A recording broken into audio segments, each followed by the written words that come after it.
JBN, we keep you informed. I am Michelle Jones, and in the news, witness explains how we double-cross gangsters. Please remember to subscribe, like, share, leave us a comment, and click the notification bell to receive our daily news items. There are 33 accused in trial for atrocities committed by the St. Catherine-based Klansman gang, including alleged leader Andre Blackman Bryan. Yesterday heard in detail just how a former member double-crossed them, helping investigators get guns and ammunition from their very hands.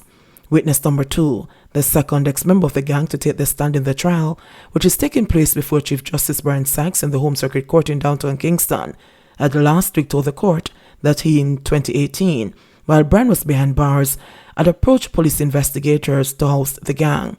He said initially investigators had disbelieved when he told them that Brian, who was then incarcerated, had called him from a private number from the confines of the prison.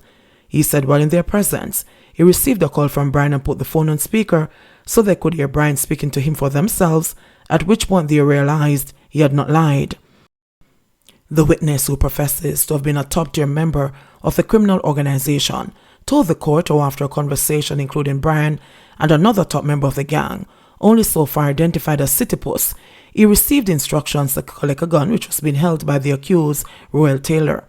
He said he called a member of the Counter-Terrorism and Organized Crime Investigations CTOC with whom he was in contact.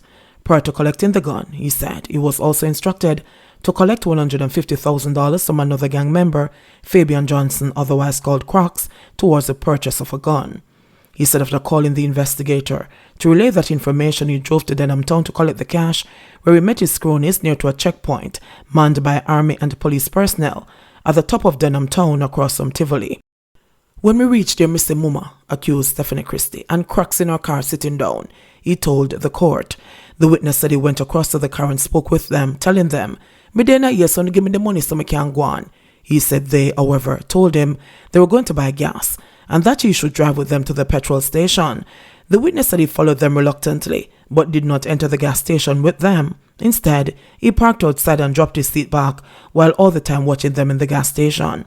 He said he did so because he did not trust Christie and felt she might be up to something and might call man to shoot me up in my car.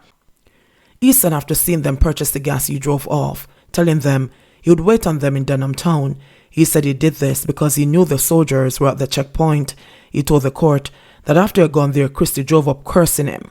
He said she also sought to find out where he was going to get the gun to buy and told her he had found a cell in Rockfort. He said when she asked to be allowed to follow him there, he told her the person said I must come alone. He said he took the money and drove off, but instead of heading to Rockfort, he went to Portmore where he picked up a CTOC investigator. He said the investigator then called 2 other CTOC officers who met them on the way to Spanish Town. He said he allowed the CTOC investigator to drive his car to a yard on Jones Avenue, which was part of the gang's stomping ground. Once there, he said the accused, Royal Taylor, entered that yard through a fence, carrying a gun in a black scandal bag. He said Taylor handed in the weapon, telling him not to move as another individual was coming with the corn. The witness said he introduced the investigator who was with him to the unsuspecting gangster as his uncle. Same time Papa come through our next fence with the ammo in a small soda buckle. Papa go to the driver's side and I said to him, say, "This is my uncle. Him and Mr. X the shots," and he passed it over to me. He then tell Mr. X to take care of me because they don't want anything to happen to me, because at the time they think I was wanted by the police, the witness said. He said after leaving Jones Avenue, the investigator met up with his other colleagues and went their way, and he returned to the hotel at which he was staying at the time. He told the court that this was the second time he was handing over a gun to the CTOC investigator. The first instance, he said, was in 2019 when Brian had a gun he said he wanted fixed. He said normally the accused, Dwayne Salmon, otherwise called Chemist, would be the one to fix the guns, but that time Chemist had refused to come to Spanish Town because it was under a state of emergency.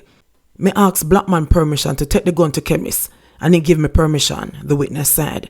He said when he collected the gun, which was wrapped in a sheet and placed in the trunk of his car, he called the CTOC investigator, who told him to meet him in Portmore.